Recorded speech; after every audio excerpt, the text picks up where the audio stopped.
University students are continuing to protest this hour. Their outrage at yesterday's police action has sparked similar anger from other students around the country. University of Pretoria students have also vowed to continue demonstrating until their demands are met.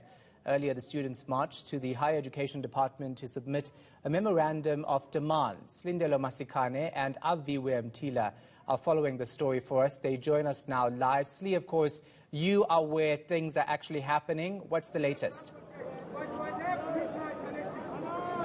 Well, Shahan, we are in the Braamfontein Central Business District, just up the road from the Wits University main campus.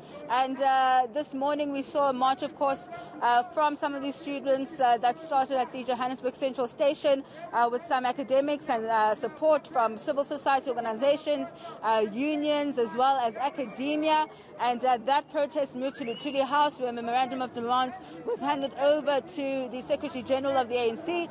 It finished off at Constitution Hill, where another memorandum was also handed over. Right now, we are seeing that some students from Wits University and part of the EFF Student Command, mostly, as you can see, have decided to barricade roads once more with burning tires and rubbish. They started off on the corner of Jorison and Jan Smuts. They're now on Jorison Street, making their way up to the Johannesburg City Council, but they're now seated on another intersection here on Jorison Street. They are being addressed by one of their leaders. They are reiterating the fact that the demand for free education is a generational one and should be realized this year and sooner rather than later. Yeah, so yesterday when we saw these students on the streets, police were quick to move in, of course, using stun grenades and rubber bullets. There's been lots of condemnation on police actions, Lee. Where are they now? A very different scene to what we saw yesterday, and I think that has a lot to do with the condemnation as well as the shock and the horror at the fact that a civilian could lose their life due to the fact that there were clashes between students and police yesterday. We know that Thokozi Sintumba unfortunately did not make his way home yesterday. He was simply going to the doctor's offices and was caught in the crossfire. But what we know from some of the CCTV footage, Shahan, that's been released, is that it does seem as though the police just started shooting randomly at a group of people who were situated around the doctor's office, outside the doctor's offices where Mthokozisi was coming out. He was unfortunately one of those who was shot. Paramedics tried to resuscitate him, and unfortunately it was just too late. And so widespread condemnation from South Africans that the excessive force and violence continues from policing, from the police, who are actually supposed to be protecting civilians. We do understand, of course, that when protests get violent, police should act, but it just seems as though the force is just unacceptable, because one should not be losing their life due to the fact that the police are engaging with protesters. Many people asking why is it that the use of rubber bullets is still being used in 2021, knowing just how dangerous they can be. Yesterday, we saw police using stun grenades, tear gas, as well as those rubber bullets, not a water cannon in sight. I did not even see those shields that are usually used to push protesters back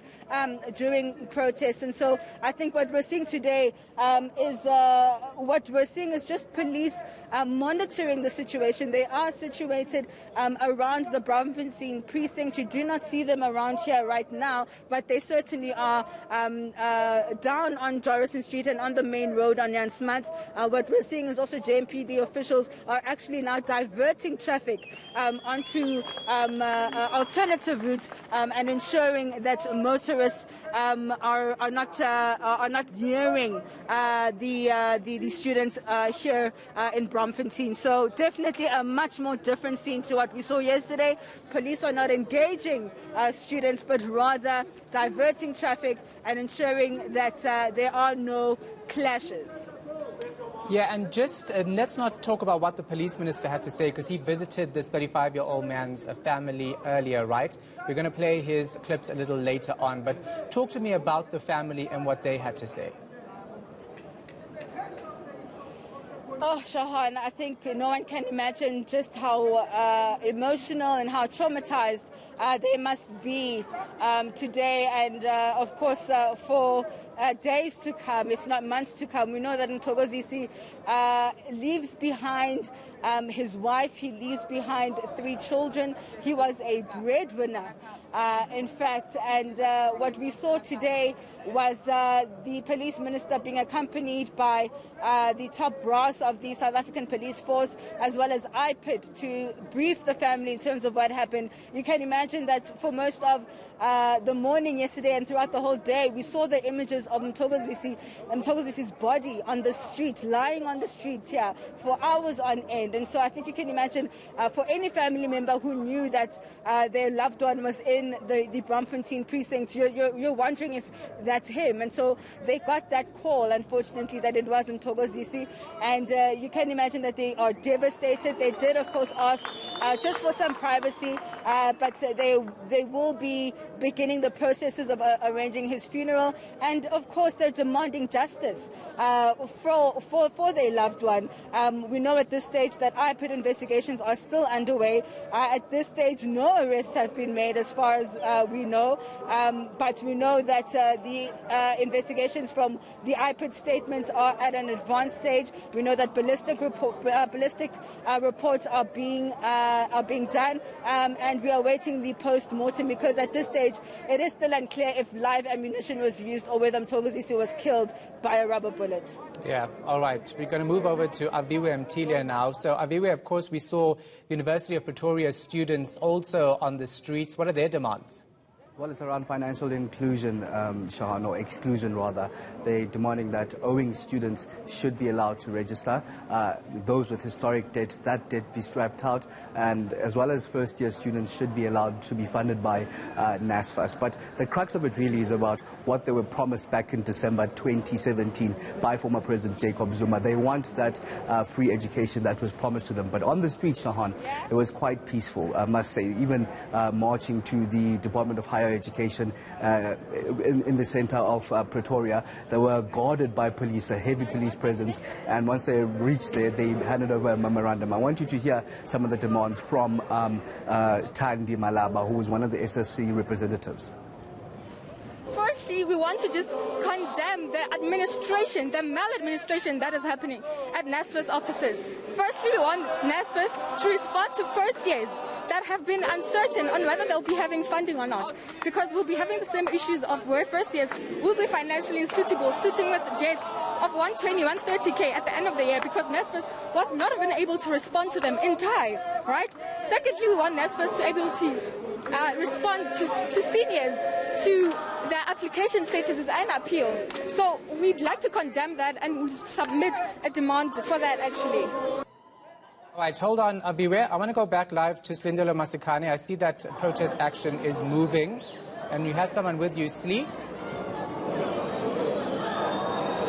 I do have someone with me who's actually willing to speak to me from Wits University. You know that, of course, from the SRC, we know that those from the EFF Student Command are refusing to engage with me.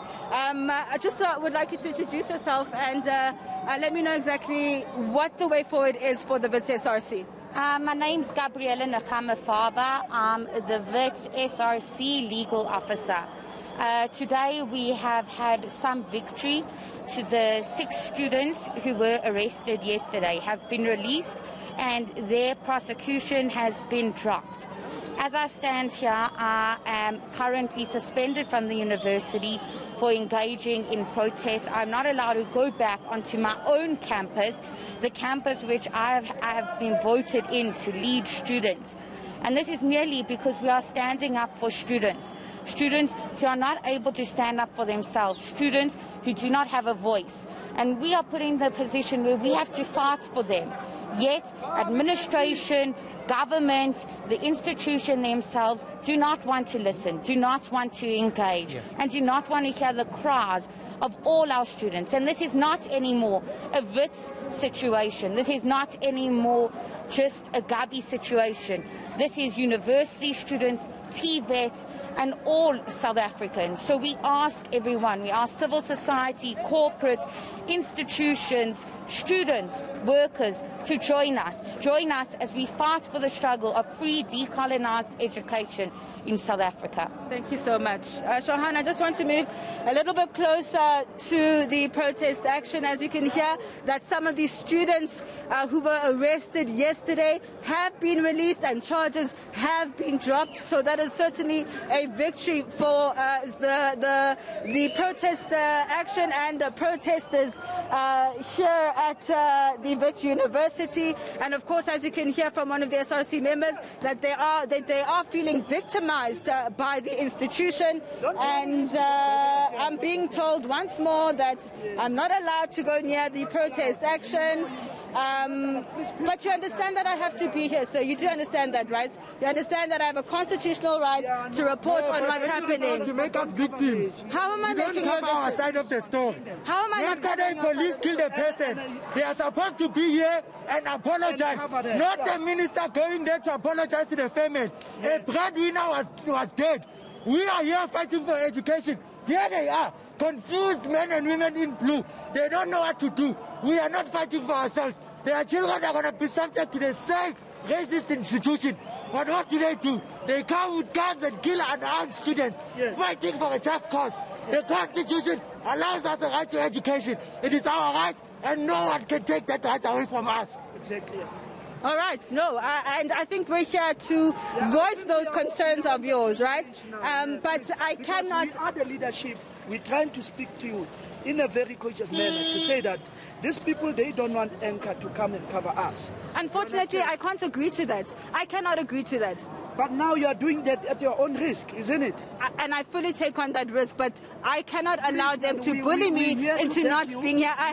There are South Africans who need to know what is happening. But you know, we don't have a good relationship with yourselves, guys.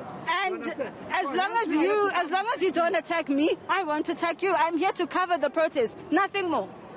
Do you understand each other on that? I think we understand each other. Shahan, I'm going to move towards where the protesters are moving to. We are now on De Korte Street. From what I can see, it seems as though, I'm just trying to get a little bit closer, I can't see, I see where they are right now. You can see that they are barricading the roads with rubbish, as well as burning tires earlier on. They are basically marching in and around the Bloemfontein precinct, voicing those concerns, Shahan. Yeah, all right, Slee, I'm going to let you walk a little bit longer, and thanks for standing up for our constitutional right to broadcast on this protest. Abiba, I'll bring you back in. Let's talk about the students from the University of Pretoria. They actually marched to the Higher Education Department today. Certainly, Shahan, much peaceful marches that we saw here being barricaded and even ushered by the police nyalas. Much more calmer scenes than what we're seeing in Bloemfontein at this very moment.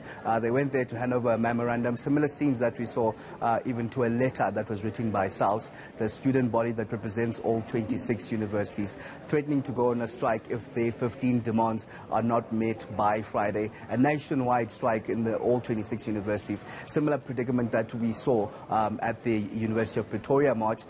They were expecting to meet the Minister Nzimande, but coincidentally, as they were arriving, the Minister was addressing the nation on the developments that had happened around NSFAS funding. But they handed over that memorandum, but I spoke also to one of the SRC representatives just on what happened there.